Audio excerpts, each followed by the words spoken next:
now we are on to inventory.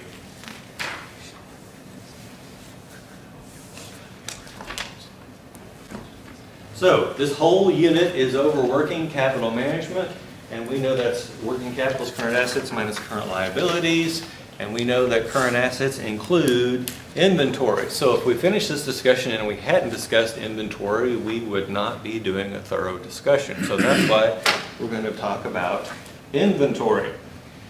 Now, this statement I took directly from the crazy reading, and that is that inventory is dynamic. What does dynamic mean? Yeah, it's changing. It requires constant consideration of internal and external factors in order for us to plan what is our optimal inventory level. And by the way, this is all forecasting stuff, right? You hold inventory for future events. And so once again, we've got forecasting risk involved here. Well, let's talk about this whole dynamic thing. What happened to the supply of semiconductors or computer chips during the pandemic? Yeah, it went way down. First of all, did any of us really see the pandemic coming? No. Do you think semiconductor companies are like, oh wow, we're going to have a pandemic coming, we better get some more raw materials, we better create some extra? No, nobody saw that coming. And so we know that these situations can arise. Now, businesses respond. By the way, a shortage of supply, an increase in demand, what happens to the price of those things? Yeah, it's got to go up. Now, as a greedy capitalist at this point, what do you do to your production capacity to take advantage of that? Yeah, you're going to increase it. And so what did they do? They started making chips like crazy. Now, eventually, the demand for those chips, which was being driven by work from home and lots of other things, went away. What happens now to the inventory of chips? What would you guess has happened?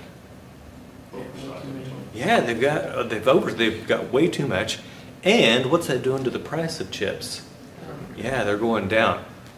There's a really good example of how dynamic inventory could be. Now, that we've got our internal factors, which is stuff that we can control. That pandemic, that's an external factor that's well beyond our control, and we couldn't even predict it. There are some external factors that we can predict. For instance, we have a reduction in the size of our labor force worldwide.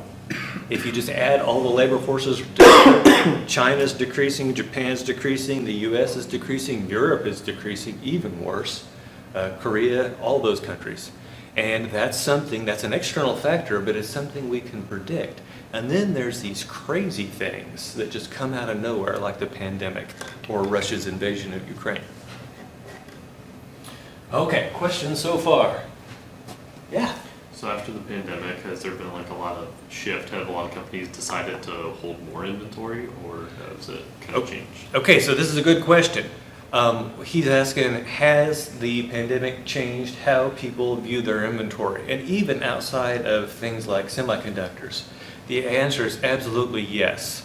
Before the pandemic, we basically depended on the supply chain for as close to just-in-time inventory as we could get by with. What's just in time? What's the idea on that? Get it when you need it. Yeah, the stuff shows up exactly when I need it.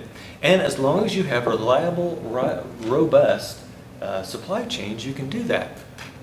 Where was most of the stuff coming from? China. And where did the trouble start with the pandemic? China. And what did that do to China's ability to fulfill those orders? Yeah. And then you've got boats coming over here from China. In the beginning, do you think we were kind of circumspect about? Yeah. And so you've got these supply chains that have basically, for the longest time, we've been running JIT because we had increasing globalization, we had increasing supply chain efficiency, increasing supply chain reliability. And then two things have happened. Number one, the pandemic. And number two is the beginnings of what we're seeing as deglobalization.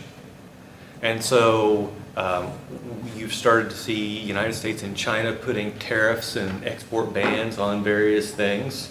And so that's going to have an impact on those supply chains. You've got Britain leaving the EU. That's going to have an impact on supply chains. And as a result, because we no longer have these efficient, reliable, robust supply chains, what does that mean for the amount of inventory that we have to hold? Must be longer. Yeah, you got to hold more. And we're going to see that's not something we actually want to do. We would prefer not to. Excellent question. Thank you, Mr. Crawford. Other questions? Okay. So, what's inventory? It sounds like a dumb question, but I want to hit on the first word here. Inventory is an idle stock. What does idle mean? That's not doing anything. It's just sitting there. It's not like a production machine. It's just sitting there, not doing anything. Do we like having our money invested in things that aren't doing anything? Absolutely not. And it's a stock of physical goods. So I'm going to talk today about my Etsy store. I'm not encouraging any of you to shop there, but it's going to be an example here. But before I tried to do Etsy, I tried to do the print-on-demand t-shirts. You guys know about print-on-demand? And so you can guess I've got a bunch of smart-ass stuff to put on t-shirts, right? And so the way that works is the t-shirt does not get printed until someone orders it, right? And so my inventory would have been 0 because I'm not even holding the raw materials, the t-shirts and the inks and all that, right? Someone else is holding that. So my inventory would have been 0. Now I'm in this, I'll show you my new business. And by the way, this is just for fun. I'm not planning to get rich or anything. Okay, so first thing I'll tell you about Etsy or any of these things is that all the good English names have been taken, so I went with something German. And you guys know about Jaeger, so I threw in Falcon in front of it because my last name, the meaning is Falcon. There we go. Okay, so here's what I'm making. I've got this 3D printer. And by the way, I treat myself once a year to something around $1,000, right? And it's after I finish teaching this extraordinarily difficult class that I don't have to teach, so they give me money for that, and then I spend part of it. Okay, so I went out and I bought a 3D printer, and I've just been playing around with it and doing weird stuff. And then I thought, you know what? Just for fun, because my relevant experience is, what, quarter century old now, 20 to 25 years old. I'm going to get out there and try to come up with some new examples, and this is how I'm going to do that. Now, 3D printing, how it works. You buy a spool of filament, which is just long spaghetti-looking plastic on a reel, and then it melts the plastic and creates these things. And so, when do you think I'm actually going to print these things out, other than for pictures? It gets ordered. Yeah, when it gets ordered. And so I'm not going to print anything, so my finished goods inventory is 0, except for the things that I printed out to make pictures of, right? Okay, so what kind of inventory do I have? Well, I've got the filament, and additionally, I am including these little tea light things. They're LED. And my purpose in including the LED tea light is to keep jerks from putting candles in these and then starting fires and suing me for burning their house down, right? And I say very clearly in the instructions, don't put a freaking candle in this thing. It's made out of plastic. Are you an idiot, right? That sort of thing. Anyway, so what have I got there? Well, I've got raw materials, and then I've also got, basically it's someone else's finished good that I'm buying that I include with my item. Okay, now, let's talk about my thing that I'm buying here. These are my little tea lights. And I can buy them in a 24-pack, and it's going to cost me 42 cents a piece. Or I could buy them in a 50-pack, and it costs me 36 cents a piece. Or I can buy them in a 100-pack, and it's going to cost me 30 cents a piece. And so we're going to see that this is actually going to come into our thinking later on when we're deciding how much inventory to hold. I was also, so my wife took the pictures for me, and she says, okay, we've been using the candles during this process. She says, maybe we should replace the candles in these before we ship them out. And I said, okay. And so I thought, well, wait a minute, what if we could just replace the battery? And so I actually looked up the battery. In most cases, the batteries that are included with this thing actually cost more than to buy the little candle itself. Isn't that silly? Anyway, so this is going to be the example that I'll come back to after I've talked about my other industry examples. Any questions? By the way, I haven't sold anything yet.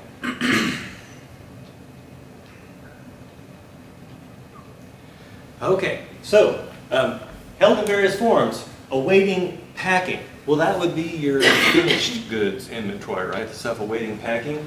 The stuff awaiting processing we call work in process. Would be WIP, or also you might think of raw material being something that is awaiting processing, and they use the word transformation. I think that's pretty much the same as processing. Use or sale at a future point in time. This isn't for today. This is stuff that's sitting idle in anticipation of future need. Now, if you look at basically any organization that's involved in basically anything, they are going to have some sort of inventory. The only thing I can think of that's not that way would be things like apps. I'm not clever enough to write an app, or I would, because I love the idea that I have no physical inventory at all. I don't have to worry about shipping it. I mean, it's pretty sweet, right? That's one of the few businesses I can think of where you don't actually have inventory. Now, do we want to carry inventory? You say, inventory, well, yeah. Did we want to extend credit for people? No, we didn't want to extend credit for people. It leads to this accounts receivable carrying cost, plus it leads to potential defaults.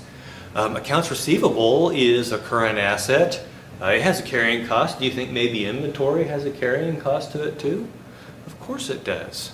And we're going to see there's a whole lot more than just the carrying cost that makes us think that carrying inventory is a bad deal. We would prefer to avoid it if we could. And that's why we see actually this increase in inventories that people are having to hold now as a result of deglobalization and the pandemic. We're seeing that that's actually a bad thing. Overall social welfare is reduced because we're having to bear these extra costs. So, what are the inventory essential characteristics? We've already basically talked about that first bullet point. It could be in a complete state or an incomplete state. When you buy something like my filament, that's a raw material. And then you've got what's called WIP, or work in process. That's stuff that's had some work done to it but isn't completed yet. And then you've got finished goods. So all of that's considered inventory. And that's just talking about the goods. Do you think it's possible that we would have to have other things that are necessary to make things work that wouldn't be part of our finished product? Do you think a factory needs light bulbs? Yeah. Do they go into the final product? No. Do you think a factory needs toilet paper? Yeah. Do you think it goes into the final product? Hopefully not, right? Unless it's a toilet paper factory. So we're going to see that we call those things rope, soap, and dope. Have you ever heard this expression? Rope, soap, and dope? And so those are the things that you have to keep in your inventory to make the business work that don't go into the actual product itself. Rope, soap, and dope. Okay. Now, all of our inventory resources have economic value. And we say that the definition of an asset is something that will provide economic value to the firm at some point in the future. And so inventory fits our definition of assets. And we're going to see that that means that there are certain responsibilities we have regarding assets that we have to do, or regarding inventory, because they are an asset of the firm. By the way, who does the inventory belong to? What's the goal of financial management? Maximize shareholder wealth. The inventory belongs to the shareholders. I'm going to try to hit on that as often as I can, so you guys get out of here, you realize that it's the shareholders that you're working for. Okay, so we've talked about raw materials. I really don't need to hit on that anymore, but I will talk about consumables. A consumable is something that would not show up perhaps on a parts breakdown, but is needed for the production of the item.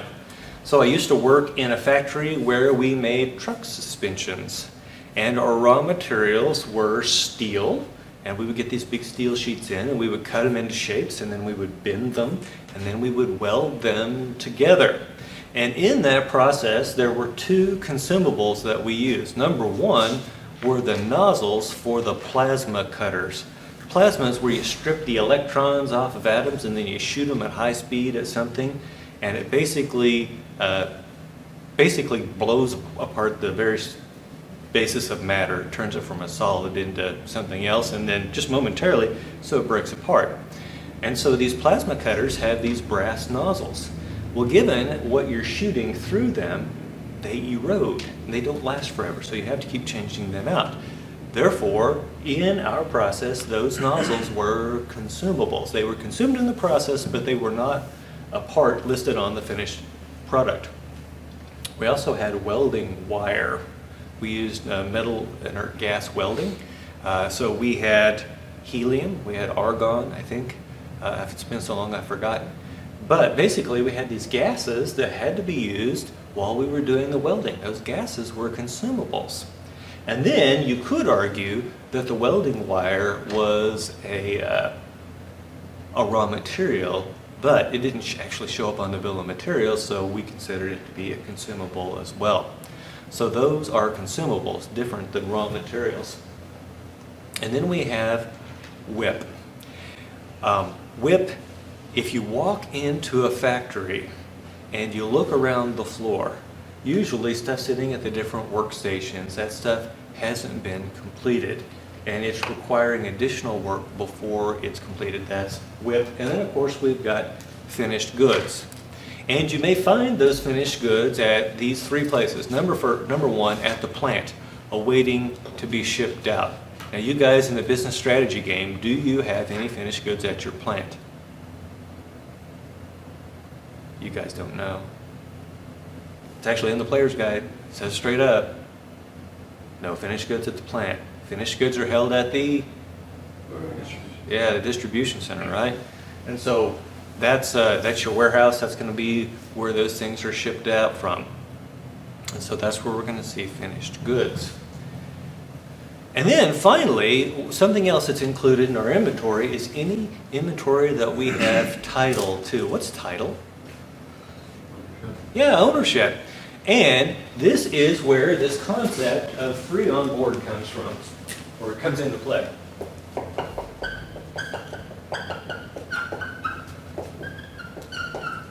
You may have never actually seen it written out, but what it will say on the paperwork is FOB. Have you ever seen FOB on paperwork for something? FOB, if I ship something out of Springfield and I say it's FOB Springfield, that means the title to those goods transfers to the buyer as soon as it leaves my facility here in Springfield. But let's say I'm shipping it to Peoria and I ship it FOB Peoria. That means the title transfers when it reaches the customer's dock. What does that mean? I'm going to have higher inventory if I am sending the stuff FOB to the customer's location, because everything in transit will also be included on my inventory. But more importantly, who's responsible for that inventory on the road? If I ship it FOB Springfield and it gets out here on I-44 and there's a big pile up, who's responsible? Yeah, the customer is. But if I ship it FOB Peoria and it gets out here on I-44 and there's a big pile up, who's responsible now? Yeah. And so I would always prefer to ship my stuff FOB me, right? And then it turns over the responsibility to the customer, reduces the amount of inventory that I've got. However, when I am buying stuff from someone else, How would I prefer it to work? That would be you. Yeah, once again, I want it to be FOB me, right? I want them to hold that on their inventory because as soon as it leaves their dock, otherwise it becomes part of my inventory. If it's not in one person's inventory, it's in the other person's inventory.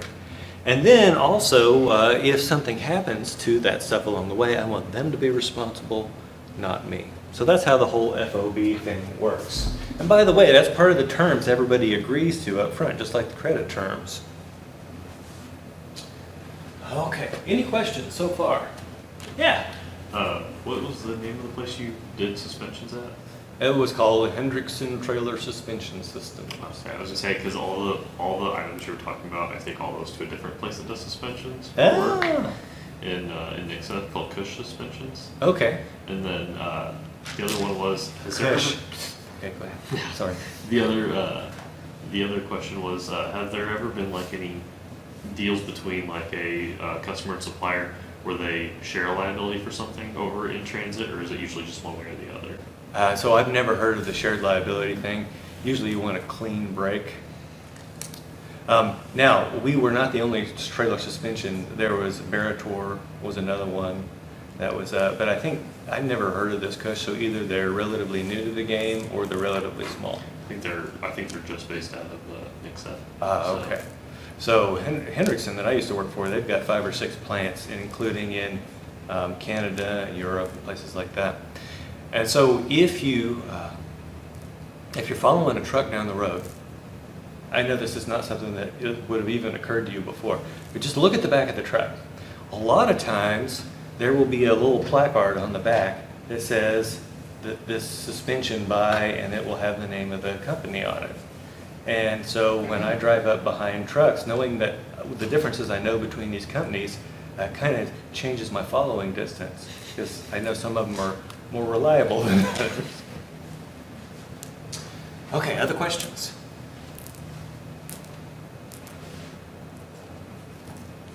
So, why do companies hold raw material inventory? I'm going to use my new business to answer to talk about the first one, and that is to handle variations in production demand. As long as these variations are below my production capacity, then all I've got to do is have the raw material on hand. And so right now, my orders of 0 are well below my production capacity. But what if I were to get orders? I would need the raw materials to do that. And undoubtedly, this kind of crap is a seasonal business, right?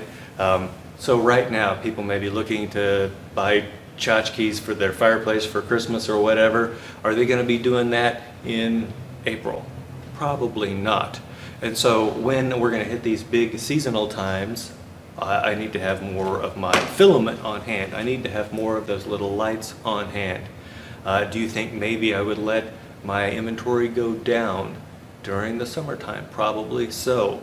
Now, there may be other demands, right? There could be some sort of demand that's based, what if I come up with something really fun and I get it out there and it goes viral? Let's say it's a fake dog poop that glows, right? I could just imagine that going viral. And at that point, if I'm going to start out a new product like that and I think it's going to be really great, what should I do with my raw material inventory?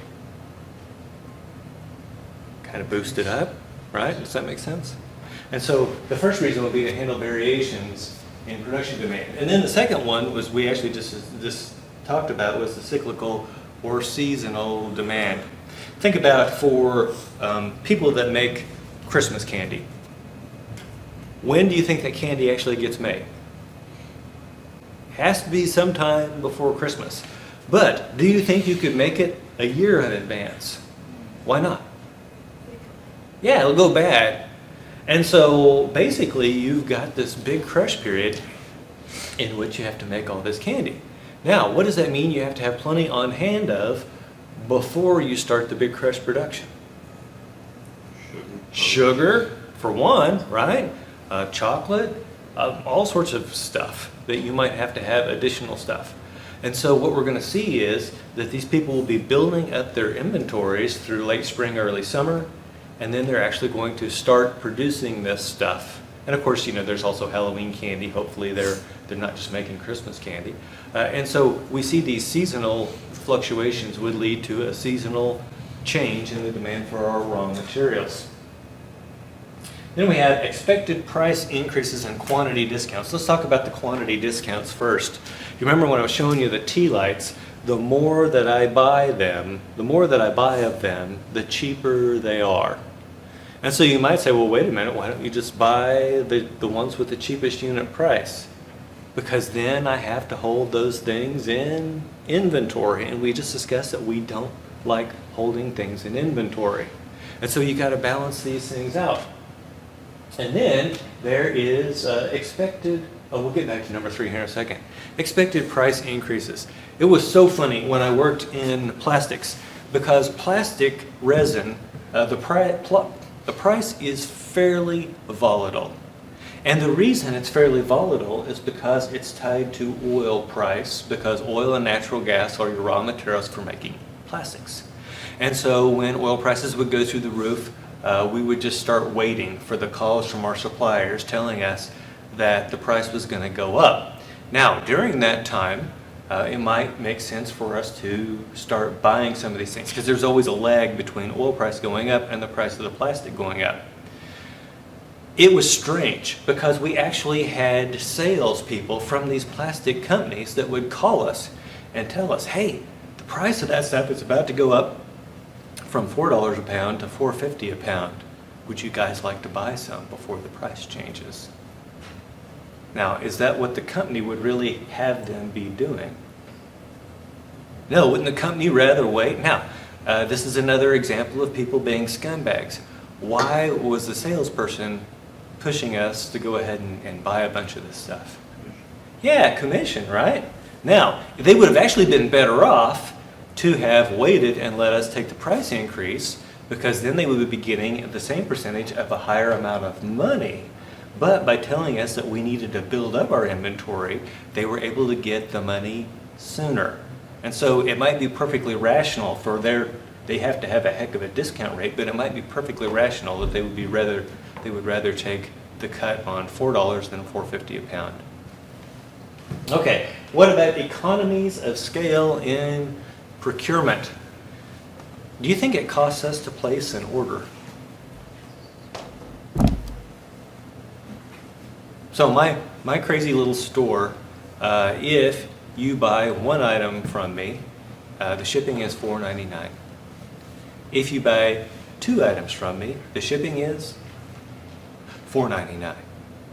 If you buy $35 more, the shipping is free. And so we see that inbound freight is one of those order costs. The inbound freight is one of the order costs. And we're going to get around to talking about what people include in these order costs and how some of it may be a bit squishy. But it makes sense if I'm going to have to use, so like these tea lights, if I'm using 24 of them per week, does it make sense for me to place an order every week? No. Okay, now, what about reduced transit costs and transit times? Now, I'm going to have to define a term for you here. Maybe some of you already know what it is. Do you know what LTL is? Any truckers in here? No truckers, I'm shocked. Okay, so LTL means less than load. Less than load. And so if you have a pallet that you want sent somewhere, but you don't have enough to make up an entire truckload, you can ship it less than truckload, LTL. And one of the companies that does this is a freight company called Saia. We used to use those when I was in the oil field. And FedEx Freight has a similar setup. They will actually come and pick up a pallet, and then they will take it to one of their basically distribution centers. Well, not distribution centers, a hub. And what they'll do, let's say that your pallet is going to Toledo. They will have a semi-trailer size spot marked off on the floor that says Toledo. And when they get your pallet, they will put it in that footprint. And when they get enough stuff that will fit an entire semi-trailer, what do you think happens? Yeah, they fill a trailer and send it to Toledo. Now, what does that mean for you as someone shipping? Are you guaranteed a delivery time? No. And so if yours is the first pallet to wind up in the footprint for Toledo, you might be waiting a while. What if yours is the last pallet? Boop! It goes almost immediately, right? And so there's this huge variability in transit time. On average, your transit times are going to be lower. Also, your transit times are going to be higher for less than load. Transit times are going to be on average higher for less than load. But what if you could ship an entire trailer? Do we have to wait for this thing to fill up? No. Do you think it's cheaper to arrange for one shipper to be on a truck or for many shippers to be on a truck? I think it's cheaper to arrange for just one truck to come pick your stuff up, right? It doesn't even have to go through their sorting system there at their hub. And so if you can order entire truckloads of stuff at the same time, then you can do two things. Number one, you can shorten down the amount of time it takes to get to you. And number two, you can reduce the cost per unit for the shipping. What's the downside to ordering an entire truckload? Yeah, it's a lot. And where's it going to go once it gets into your system? Yeah, it goes into your inventory. And we got through saying we really don't want to carry inventory. So once again, it's this balancing game. We're balancing these things off against having to carry the inventory. And then we have these long lead time, high demand materials. Have you guys ever been out, and I'm pretty sure you have, you've been heading down the highway and your lights hit one of the road signs, and you notice that the road sign basically looks like it lights up. That's not just your ordinary run-of-the-mill reflective stuff. There is a pigment that goes into the plastic that they use to make the letters and the arrows, and that pigment and the pigment that goes into that plastic is made in Germany. And it's only made once per year. Because it's very potent stuff and the worldwide demand is not that great. So this company in Germany, they've got other businesses, but that once a year they set up basically a bench top or a lab situation where they just create this stuff in the lab and then they ship it out to the people who already have it on order.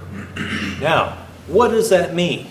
If I think in any way, shape, or form I'm going to have that kind of work in the coming year where I would need that pigment, what do I have to do?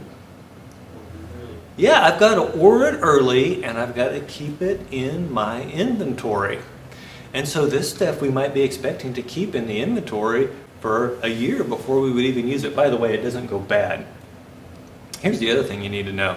It's shipped in these 1 liter jars. And that 1 liter jar cost around $30,000. And those are $19.99 prices. So imagine what this is. Let's just say $60,000. Now, so all of our other pigments and stuff, which were maybe a few dollars a pound, we just had them out on shelves in the warehouse. Do you think we had that stuff just out on a shelf in the warehouse? No. No, it's family-owned business. The plant that I worked at was connected to the corporate headquarters, and there was a safe in the CEO's office. And if you needed that, guess what you had to do? You had to go up and you say, "Hey Rick, I need and I even forget the name of the stuff. And he'd say, "Okay," and then of course, you turn your back so you're not watching him do the combination, and he hands you the jar of stuff. But you know what? I'll bet Rick remembers who he hands it to, right? And so we would very carefully weigh that, and then we would weigh the jar when we got done to make sure that we were managing that inventory well. Do you think people would be stupid enough to steal something like that? Yeah. A new worker, you show that to him, you say, "Yeah, that jar's worth $60,000. So what does the idiot do? They steal it. Now, they haven't thought very far down the line, because do you think people are just out scouring eBay looking for such things? Absolutely not. So what did this mean? It meant that we always had to have, basically, we kept around a liter of this stuff. We kept $60,000, just because we knew it would take basically a year to get that if we ordered it at the wrong time. Does that make sense? Okay.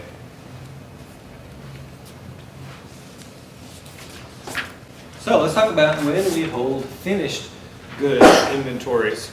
I just got through watching a video that really does a good job at CNBC of explaining this top one, market size, location, and supply chain design. Let's compare two different businesses here. Let's talk about Amazon and Target.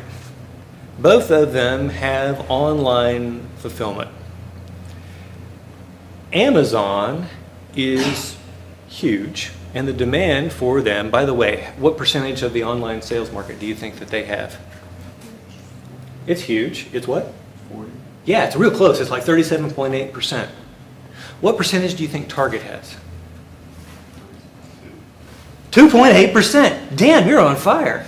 Okay, 2.8%. Did you watch the video? No. Sweet, he's psychic. Okay, come by my office. We'll get rich on the stock market. Okay, so Target is pushing a much, much smaller volume of goods than Amazon. Would it make sense for Target to have their finished goods set up exactly like Amazon? No, it's not going to make sense for them to put a Target distribution center in every place that has an Amazon distribution center. So do you know what Target's response is to this whole thing? Where are they keeping their finished goods? In the stores. And when someone orders, by the way, someone here works at Target? Yeah. Okay. Yeah. Now, here's the question.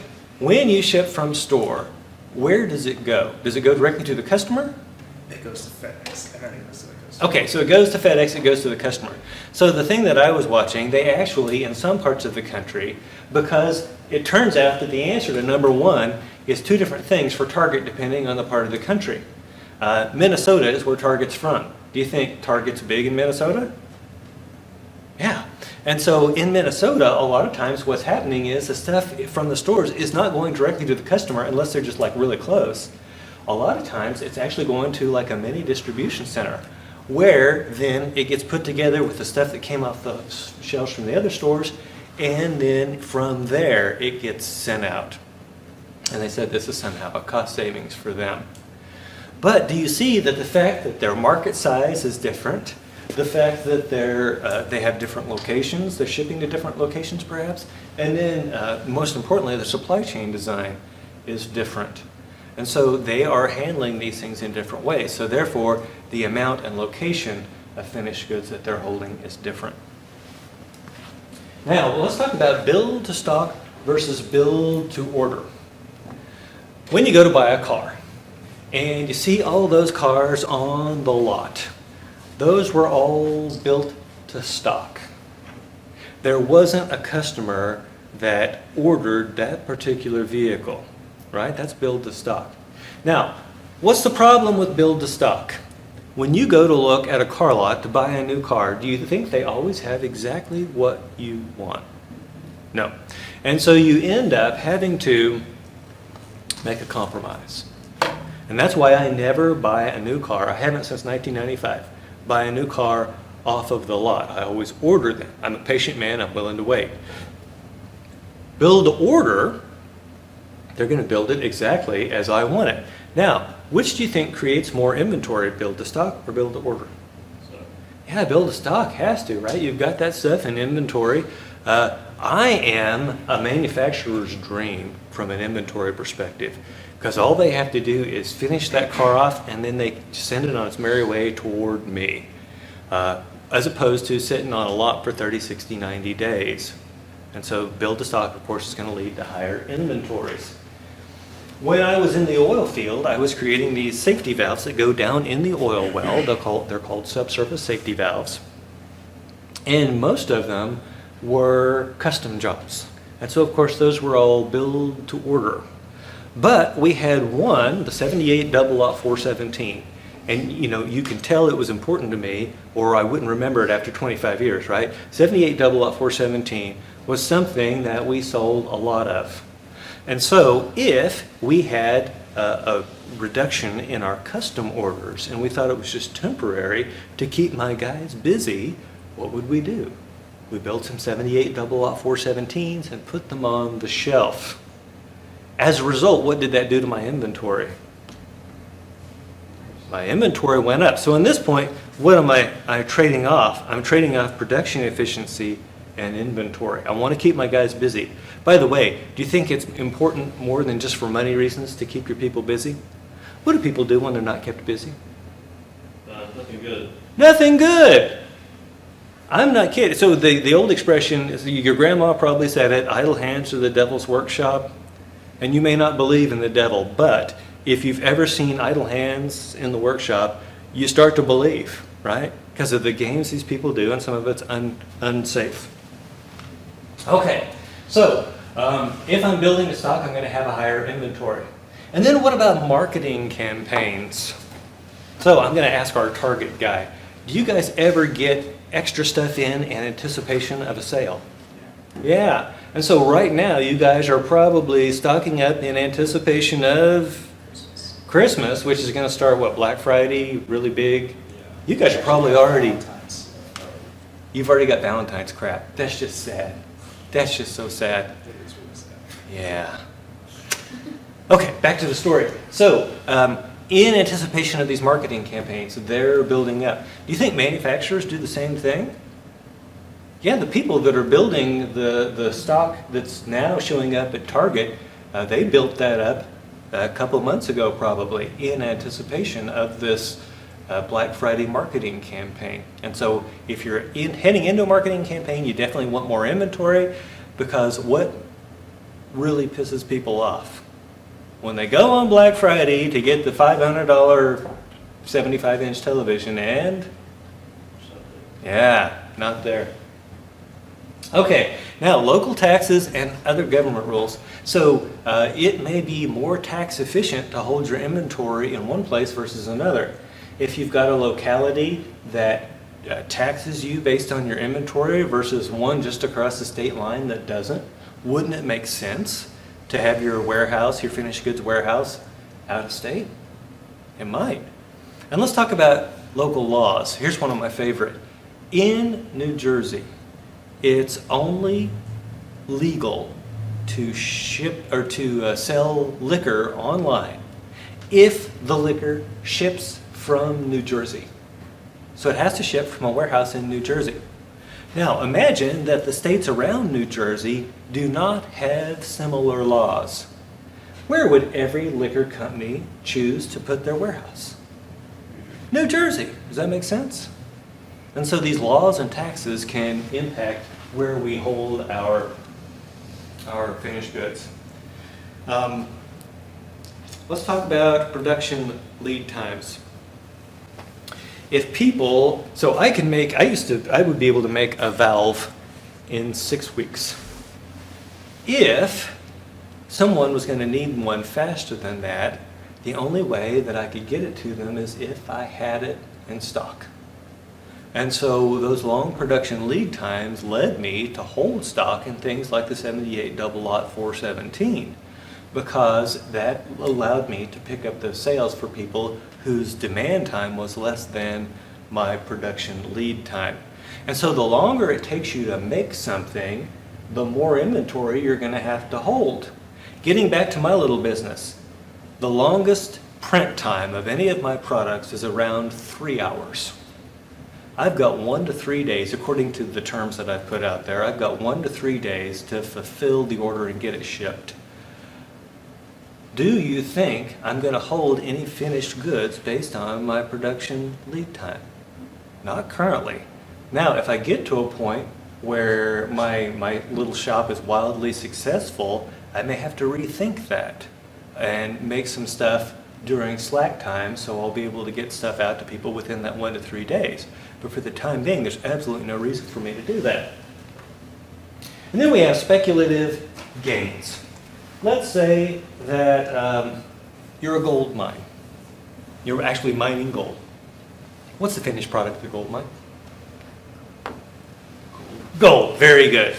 Now, what do we know about prices of gold? Is it really steady?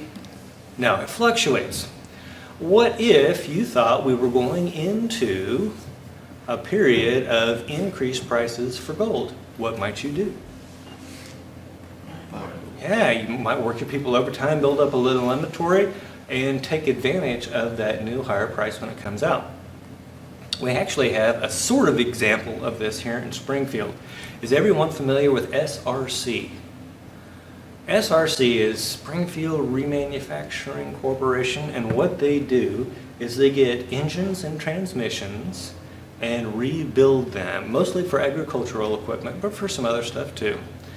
And here was the fun thing.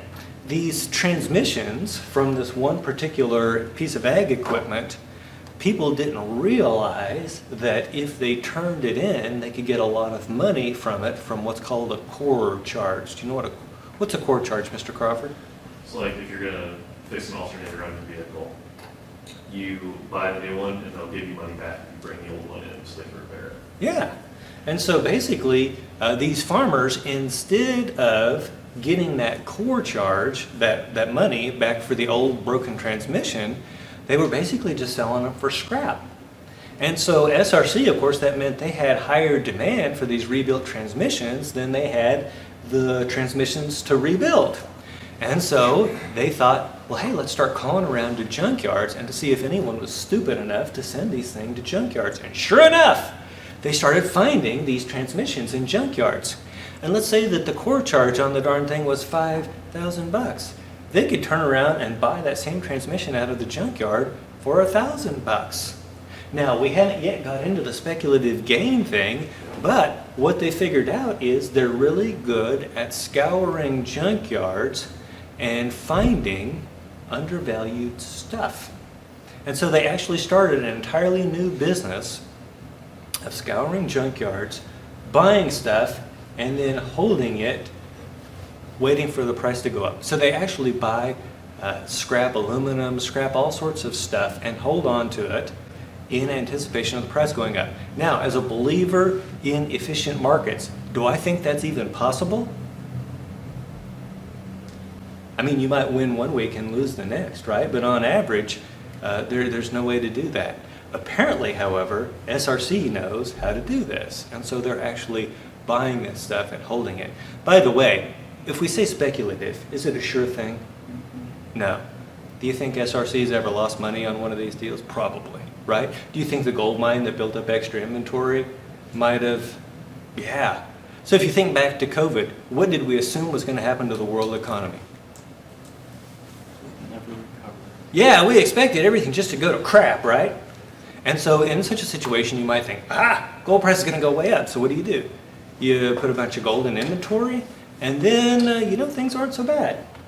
Does the gold price go up as much as you'd anticipated? No. And so the speculative gains evaporate. And so anytime you see the word speculative, I want you to think gambling. And do people win at gambling? Sometimes. Do people lose at gambling? More often, right? Or they couldn't build those expensive casinos if people won more than they lost. Okay, so then we're going to talk about avoiding costs, such as ordering costs and stock out costs.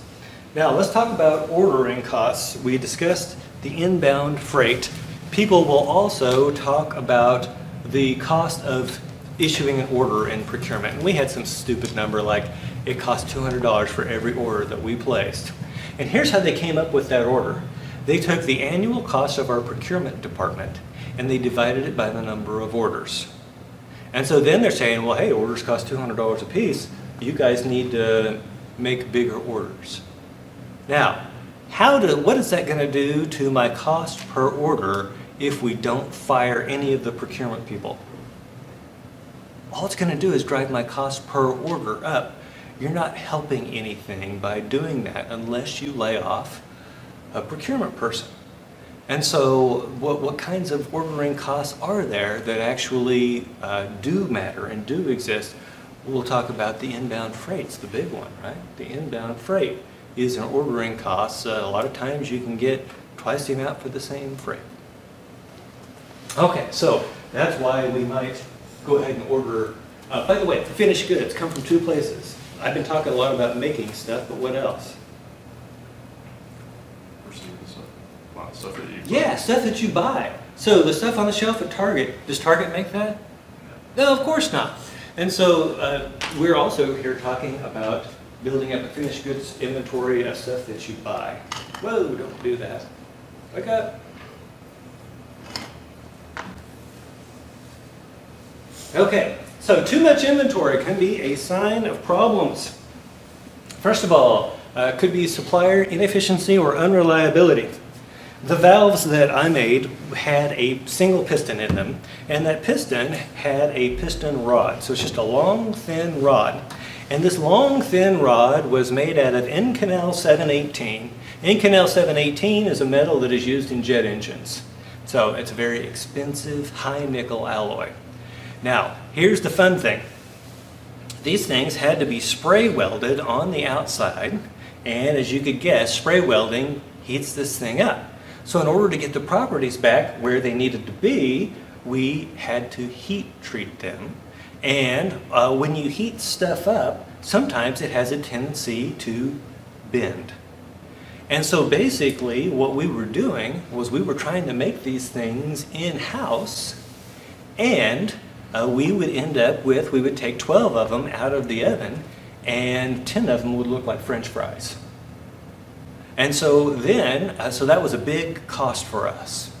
And so we had a supplier, they said, oh yeah, we can do that, no problem. And so we sent the work out to them, and we ordered 12. How many of them do you think came out okay out of their process? 2. And they're like, no, we'll figure this out. And I'm like, okay. But in the meantime, what did I do? I placed a pretty big order, probably 6 times as big as I needed, because I knew I would only get really 1/6 of those items delivered in the amount of time that I was stipulating. And so there was a higher inventory there as a result because of their inefficiencies. So if you walked and you looked at my shelf, you might say, well, wait a minute, why are you carrying so many of these things? My answer would be, sometimes it takes them 3 months to get one right. What about bad quality? A lot of people don't realize that manufacturing processes don't always produce exactly what you want, and if the product is beyond salvation, it ends up being scrapped, and it's immediately written off, and it comes off the value of your inventory. Of course, it's going to hit you on the income statement. But what if you can rework that product? You could put some additional effort, maybe a few new parts into it, and then make it marketable. You'd want to do that because you're saving yourself the cost of scrapping it. However, in the meantime, all that stuff is sitting there in your inventory. And so the longer it takes you to rework the problem items, the more you're going to have in inventory. I'll give you an example. This one shocked me.